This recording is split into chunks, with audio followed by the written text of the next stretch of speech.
Hey hey guys, welcome to my channel. तो कैसे हैं आप सब और सबकी तैयारी कैसे चल रही है? तो क्या मैं उम्मीद कर सकती हूँ कि आप सब बहुत ही अच्छे होंगे, वेल एंड हेल्दी होंगे, मस्त होंगे, एकदम बढ़िया होंगे और आपकी तैयारी भी एकदम बढ़िया हाई लेवल की मस्त ज़बरदस्त चल ही रही होगी। तो जैसे कि आप लोगों को पता है कि मैं आपके लिए जीके एंड जीएस का और करंट अफेयर्स के एक प्रैक्टिस सेट लेकर आती हूँ, जिसमें सारे क्वेश्चन जो कि आपके एग्ज़ाम के लिए मोस्ट इंपॉर्टेंट एंड एक्सपेक्टेड होते हैं, वही क्वेश्चन का हम प्रैक्टिस यहाँ पर करवाते हैं। तो इसमें क्या होता है कि जैसे कि आपको पता है कि जो भी एग्ज़ाम होते हैं कंपटीशन के, उन सभी की नींव किस पर रखी हुई होती है, तो वो जीके एंड जीएस पर ही रखी होती है, क्योंकि हर एग्ज़ाम में ये सब्जेक्ट जो है ना आपके लिए कंपलसरी है, मैंडेटरी है, जो कि आप स्किप कर ही नहीं सकते। हर क्वेश्चन की एक एक बेसिक नींव ही, इनकी बेसिक जड़ ही इसी पर रखी होती है। तो मैं क्या करती हूँ, आपको बता दिया है कि मैंने कि हम जो है ना हर एक अच्छा सा प्रैक्टिस सेट लेके आया करेंगे हर एग्ज़ाम के लिए, जो कि हर एग्ज़ाम के लिए इंपॉर्टेंट होता है। अब जीके जीएस का कोई सिलेबस अलग तो नहीं होता है ना, हर एग्ज़ाम में सेम ही क्वेश्चन आते हैं। मतलब सिलेबस तो वही होता है, तो उसी टॉपिक पे अलग-अलग क्वेश्चन बना दिए जाते हैं, कुछ अलग नहीं होता है। तो आप जीके जीएस के क्वेश्चन्स को हर एग्ज़ाम के लिए लेकर चल सकते हैं। तो इसी में हम प्रैक्टिस कराएँगे और आपको पता है कि जैसे कि आप लोग क्या होता है कि प्रैक्टिस सेट आप स्टार्ट टेक्स्ट बुक वगैरह से खरीद नहीं पाते हैं, तो यहाँ पर आप ईज़िली अपने क्वेश्चन को आराम से पढ़ेंगे, क्योंकि हम थोड़ा फास्ट करवाया करेंगे, प्रैक्टिस ही करवाएँगे। क्योंकि आपने कहीं न कहीं डिटेल क्लास तो यूट्यूब पे बहुत सारी पढ़ी हुई होती है, आपने वहाँ पढ़ ही ली होती हैं, पढ़ लिया होता है, तो प्रैक्टिस आपको करनी होती है। तो हम यहाँ पर सिर्फ प्रैक्टिस ही करवाया करेंगे आपको, ठीक है? तो क्वेश्चन देखेंगे फर्स्ट हमारा क्या हो जाएगा। फर्स्ट क्वेश्चन इज़ हियर, तंबाकू के पत्तों पर जीएसटी दर क्या है? तो क्या 5% है, 10, 3 या फिर आपकी 2 हो जाएगी? तो आपका आंसर, आपका अगर आपने ए लगाया है तो बिल्कुल सही लगाया हो, आंसर आपका यहाँ पर ए हो जाएगा, बिल्कुल सही। 5% जीएसटी लगाया जाता है। इसके अलावा मैं अगर बता दूँ आपको, अगर आपको पता हो कि जो 1 जुलाई 2017 में जीएसटी एंटायर इंडिया में आपकी लागू हो गई थी, ठीक है? तो आगे देखते हैं क्वेश्चन। तो डिटेल में पढ़ाने का मेरा बिल्कुल मकसद नहीं है, क्योंकि मेरा मकसद यह है कि आपको सिर्फ प्रैक्टिस करवाना है, क्योंकि आपने पढ़ा हुआ कहीं न कहीं से, टॉपिक आपको क्लियर है। सिर्फ आपको प्रैक्टिस करवाना है कि आपको चेक करना है कि जो मैं क्वेश्चन करवा रही हूँ, जो भी 50 या 100 एक लेक्चर में लेकर आ रही हूँ, उसमें आप सही कितने कर पाते हैं। अगर आपकी स्पीड कम रह रही है तो आप स्पीड बढ़ाइए इसमें, ठीक है? देखते हैं सेकंड क्वेश्चन, निम्नलिखित में से कौन से प्रधानमंत्री भारत में उदारीकरण, निजीकरण और वैश्वीकरण के लिए ज़िम्मेदार हैं? तो आपको पता होना चाहिए, आंसर आपका यहाँ पर ए हो जाएगा, बिल्कुल सही। नरसिम्हा राव जो है ना वो इसके लिए ज़िम्मेदार हो जाएँगे। Next question is here, Asia के निम्न देशों में से कौन-सा देश तेल यानी पेट्रोलियम का सबसे बड़ा उत्पादक देश है? तो आपका हो जाएगा यहाँ पर सऊदी अरेबिया जो है ना सबसे ज़्यादा, तो यहाँ पर क्या पूछा गया है, तेल जो कि पेट्रोलियम सबसे बड़ा उत्पादक है, जो कि एशिया का पूछा गया है, पूरे वर्ल्ड का नहीं पूछा गया। अगर पूरे वर्ल्ड का पूछा जाता तो आप अमेरिका लगा सकते थे, लेकिन यहाँ पर एशिया में पूछा गया, तो एशिया में सबसे बड़ा उत्पादक जो है ना वो सऊदी अरब हो जाएगा। आंसर आपका यहाँ पर ए बिल्कुल सही हो जाएगा। नेक्स्ट क्वेश्चन हम देखेंगे, क्वेश्चन इज हियर, बियर तथा बुल शब्दों का प्रयोग कहाँ होता है? तो ये आपके शेयर मार्केट में यूज होता है, शेयर बाजार में। आंसर आपका यहाँ पर सी बिल्कुल सही हो जाएगा। नेक्स्ट क्वेश्चन हम देखेंगे, क्वेश्चन 5 नंबर का है, 2025 में शुरू की गई ई-0 एफआईआर यानी कि इलेक्ट्रॉनिक ज़ीरो एफआईआर प्रणाली का प्राथमिक कार्य क्या है? तो इसका कार्य जो है ना वो आपका हो जाएगा, साइबर वित्तीय क्राइम की शिकायतों को स्वचालित रूप से एफआईआर में बदलना। आंसर आपका यहाँ पर ए बिल्कुल सही हो जाएगा, ए इज करेक्ट है। नेक्स्ट क्वेश्चन देखेंगे, राष्ट्रीय मानवाधिकार आयोग के मुख्य कार्यकारी अधिकारियों को क्या कहा जाता है? तो उनके अधिकारी को महासचिव कहा जाता है। आंसर आपका यहाँ पर बी बिल्कुल सही हो जाएगा, बी इज करेक्ट है। नेक्स्ट क्वेश्चन, कन्या सुमंगला योजना का उद्देश्य क्या है? तो महिलाओं की सुरक्षा, जी बिल्कुल नहीं। बाल विवाह रोकना, ऐसा भी नहीं है। इनका जो उद्देश्य है वो बेटियों को जन्म से स्नातक तक आर्थिक सहायता देना। आंसर आपका यहाँ पर सी बिल्कुल सही हो जाएगा। नेक्स्ट क्वेश्चन, निम्नलिखित में से कौन सी फसल खरीफ की फसल नहीं है? तो यहाँ पर जो खरीफ की आपकी फसल है ना वो गेहूँ आपके राबी की फसल हो जाएगी, यानी आंसर आपका यहाँ पर सी बिल्कुल सही हो जाएगा। नेक्स्ट क्वेश्चन, एक्सरे का आविष्कार किसने किया? तो एक्सरे का आविष्कार जो है ना वो विल्हम कॉनरेड ने किया है। तो आंसर आपका यहाँ पर हो जाएगा सी बिल्कुल सही, सी इज करेक्ट है। नेक्स्ट क्वेश्चन, पक्षी अभ्यारण्य जिसे नया रामसर स्थल घोषित किया गया है किस राज्य में है? तो वो आपका तमिलनाडु में हो जाएगा, यानी आंसर आपका यहाँ पर सी बिल्कुल सही हो जाएगा। नेक्स्ट क्वेश्चन, निम्नलिखित में से जैव मंडल निचय के किस क्षेत्र में मानव हस्तक्षेप पूर्णतः प्रतिबंधित होता है? तो आपको पता होना चाहिए, जो कोर एरिया होता है यानी कोर जोन होता है उसमें मानव हस्तक्षेप पूरी तरह से प्रतिबंधित होता है। नेक्स्ट है सल्फर डाइऑक्साइड का उत्सर्जन होता है तो कपड़ा मिल से, जूते की फैक्ट्री से, बिजली संयंत्रों से या फिर सब्जी की खेती से। तो सल्फर डाइऑक्साइड का जो उत्सर्जन होता है वो सबसे ज़्यादा आपका होता है बिजली संयंत्रों से, यानी कि जो बिजली के पावर हाउस बने होते हैं वहाँ वहाँ से इसका उत्सर्जन होता है। नेक्स्ट है सितंबर 2025 में आयोजित हॉकी एशिया कप महिला 2025 का विजेता कौन रहा? तो आपको पता होना चाहिए, वो इसका विजेता जो है वो चाइना रहा। आंसर आपका यहाँ पर बी बिल्कुल सही हो जाएगा। नेक्स्ट क्वेश्चन, निम्न में से कौन सा एक व्यक्तिगत सूचना प्रबंधक और ईमेल संचार सॉफ्टवेयर है? तो आपका कौन सा आंसर हो जाएगा? तो ये वो हो जाएगा माइक्रोसॉफ्ट आउटलुक। आंसर आपका यहाँ पर बी बिल्कुल सही हो जाएगा। नेक्स्ट क्वेश्चन, सोशल मीडिया पर टीबीटी का क्या अर्थ है? तो टीबीटी का है throw back Thursday, throw back Thursday. यहाँ पर सी आंसर आपका बिल्कुल सही हो जाएगा। नेक्स्ट है ग्रहों की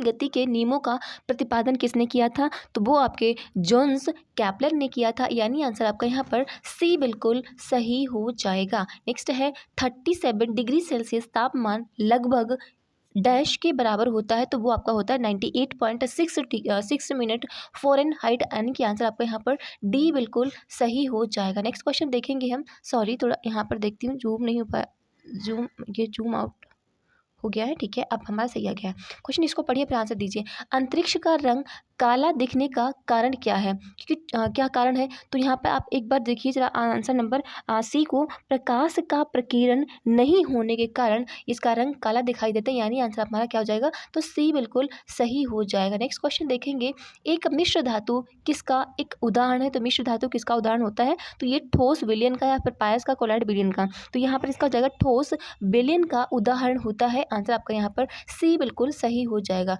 नेक्स्ट क्वेश्चन है, साधारण नमक का रासायनिक सूत्र क्या होता है? तो आपका NaCl हो जाएगा। NaCl यहाँ पर ऑप्शन बी देखिए, देखो यहाँ पर थोड़ा टाइपिंग मिस्टेक हुई है, तो NaCl हो जाएगा, ठीक है, आंसर बी बिल्कुल सही हो जाएगा। नेक्स्ट क्वेश्चन देखेंगे, सब्जियों, फलों और फूलों जैसी उच्च मूल्य वाली फसलों की खेती को क्या कहते हैं? तो हम क्या कहते हैं बताइए उसको? तो उसको कहते हैं हॉर्टिकल्चर। यहाँ पर हॉर्टिकल्चर आंसर में डी में लिखा हुआ है, तो यानी आंसर आपका यहाँ पर डी बिल्कुल सही हो जाएगा। नेक्स्ट है, गुणसूत्र किससे संबंधित होते हैं? तो श्वसन से जी बिल्कुल नहीं, स्वांगीकरण से नहीं भाई, आनुवांशिक लक्षणों के संचारण से संबंधित होते हैं, यानी आंसर आपका यहाँ पर सी बिल्कुल सही हो जाएगा। मानव रक्त के पीएच का लगभग मान क्या होता है? तो 7.4 होता है, 8.1 होता है, 6.7 होता है, फिर 7.9 होता है। तो आपको पता होना चाहिए मानव रक्त के पीएच का जो मान होता है वो होता है 7.4, यानी आंसर आपका यहाँ पर ए बिल्कुल सही हो जाएगा। निम्न में से कौन सा जिंक का उच्चतम स्रोत होता है?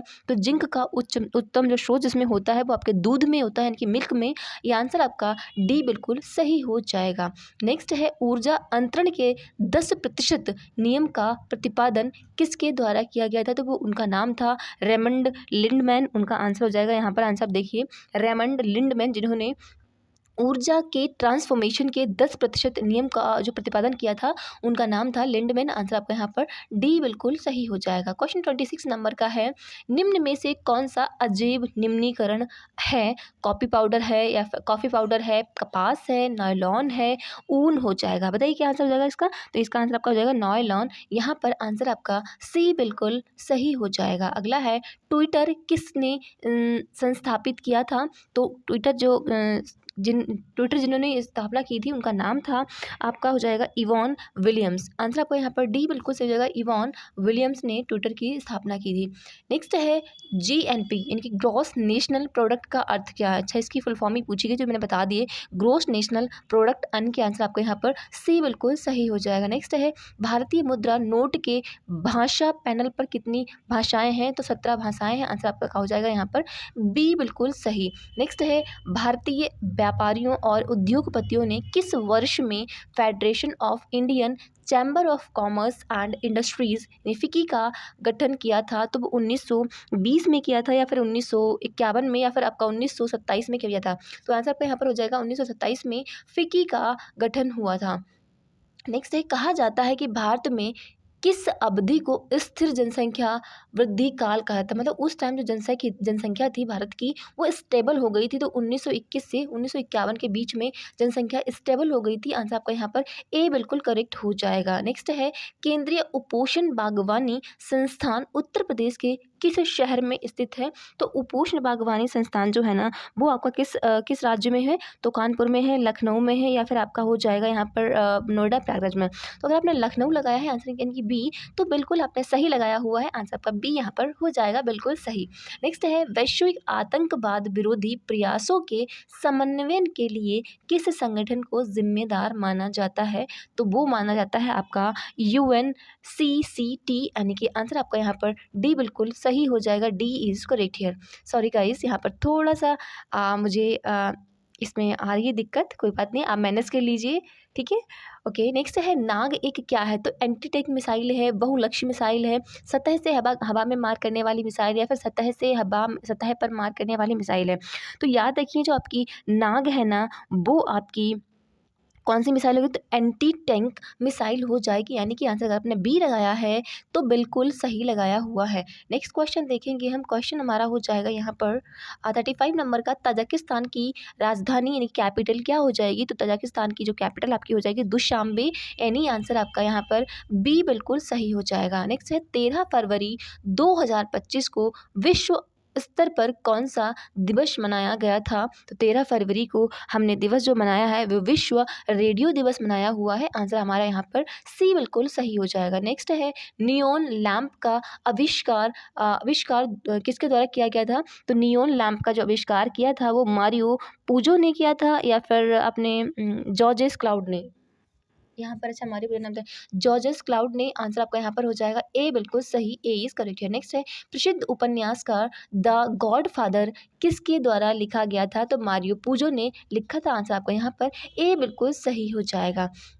नेक्स्ट है, अंतर्राष्ट्रीय ओलंपिक समिति का गठन कब हुआ था? तो ओलंपिक समिति का गठन आपका हुआ था 1886 में हुआ था, नहीं 94 में हुआ था ना। तो यहाँ पर आंसर पर डी होना चाहिए, डी बिल्कुल सही हो जाएगा। यहाँ पर 1894 में इसकी स्थापना हुई थी। नेक्स्ट क्वेश्चन, कौन सा शोध डिज़ाइन एक निश्चित समय अवधि में समान विषय का अध्ययन करता है? तो आप याद रखना, इसका जो आंसर आपका हो जाएगा लॉन्गिट्यूडनल जो रिसर्च होती है, यानी कि अनुदैर्ध्य जो रिसर्च होती है, वो आपकी मतलब एक निश्चित समय अवधि में एक समान विषय का अध्ययन करती है। तो आंसर आपका यहाँ पर क्या होना चाहिए? तो अगर आपने लगाया है ए तो बिल्कुल सही लगाया हुआ है।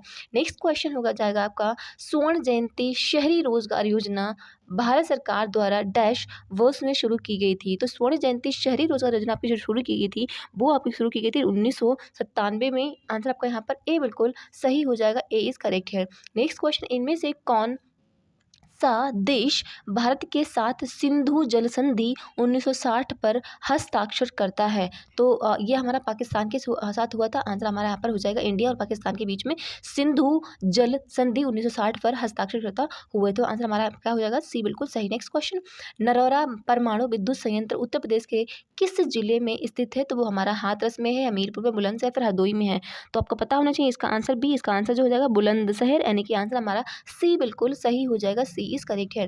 नेक्स्ट क्वेश्चन देखेंगे, उत्तर प्रदेश के किस शहर को सिरेमिक सिटी कहा जाता है? तो सिरेमिक सिटी कहा जाने वाला जो उत्तर प्रदेश का शहर है वो आपको खुर्जा हो जाएगा, यानी कि आंसर हमारा डी बिल्कुल सही हो जाएगा। डी इज करेक्ट है। नेक्स्ट क्वेश्चन देखेंगे, क्वेश्चन हमारा हो जाएगा, देखते हैं, सर्वश्रेष्ठ पार्श्व गायिका के लिए 71वां राष्ट्रीय पुरस्कार किसे मिला? सर्वश्रेष्ठ पार्श्व गायिका के लिए 71वां राष्ट्रीय पुरस्कार किसे मिला? तो वो आपका मिला है, इनका नाम है शिल्पा राव, आंसर हमारा यहाँ पर बी बिल्कुल सही हो जाएगा। बी इज करेक्ट है। नेक्स्ट क्वेश्चन हो जाएगा, निम्नलिखित में से कौन सा देश विश्व बैडमिंटन चैंपियनशिप इवेंट 2026 की मेजबानी करेगा? तो कौन करेगा? वो हमारा जापान करेगा, आंसर हमारा यहाँ पर ए बिल्कुल सही हो जाएगा। ए इज करेक्ट हियर। नेक्स्ट है क्वेश्चन, सितंबर 2025 में देश में जहाज निर्माण और समुद्री क्षेत्र को बढ़ावा देने के लिए केंद्रीय मंत्रिमंडल ने किस पैकेज को स्वीकृति दी है? तो वो दी है 75,000 करोड़, यानी आंसर यहाँ पर सी बिल्कुल सही हो जाना चाहिए। नेक्स्ट है, उत्तर प्रदेश की एक जिला एक उत्पाद ODOP one district one product योजना के अनुसार मूंज उत्पाद निम्नलिखित में से किस जिले से संबंधित है? तो अमेठी, सुल्तानपुर या फिर संत कबीर नगर। तो यहाँ पर इसका जो आंसर आपका हो जाएगा वो हो जाएगा आपका 2 और 3, सुल्तानपुर और संत कबीर नगर, यानी कि आंसर यहाँ पर सी यहाँ पर बिल्कुल सही हो जाएगा। अगला क्वेश्चन देखेंगे हम, आत्मनिर्भर भारत अभियान कब शुरू किया गया था? तो ये शुरू किया गया था आपका ये आपका शुरू हुआ था 2020 में, यानी आंसर हमारा यहाँ पर हो जाएगा बी बिल्कुल सही। आत्मनिर्भर भारत पैकेज की कुल राशि कितनी है? तो आपकी हो जाएगी ये 20 लाख, यानी कि आंसर हमारा सी बिल्कुल सही हो जाएगा। तो आज के ये 50 क्वेश्चन है गाइस। आपने इन 50 क्वेश्चंस में कितने इन 50 क्वेश्चन में आपने कितने करेक्ट किए हैं वो मुझे कमेंट में बताएं। तो इससे क्या होगा, आपको खुद पता चलेगा कि आपका स्कोर कितना रहता है, आप 50 क्वेश्चन में कितने ठीक कर पाते हैं।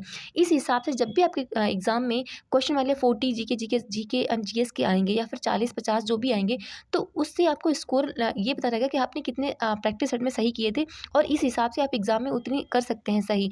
आपकी अच्छी इस तरह से प्रैक्टिस अच्छी हो जाएगी, और ये सारी प्रैक्टिस ही हो जाएगी। और जो भी आपको डाउट हो वो मैं कमेंट्स में बताएं, और चैनल को लाइक कर दें अगर चैनल तक आ ही गए हैं। अगर आपका बेनिफिट हो रहा है तो अपने दोस्तों से भी शेयर करें, एंड चैनल को सब्सक्राइब भी कर लें। And thank you guys, thank you, all the best for your exam, thank you.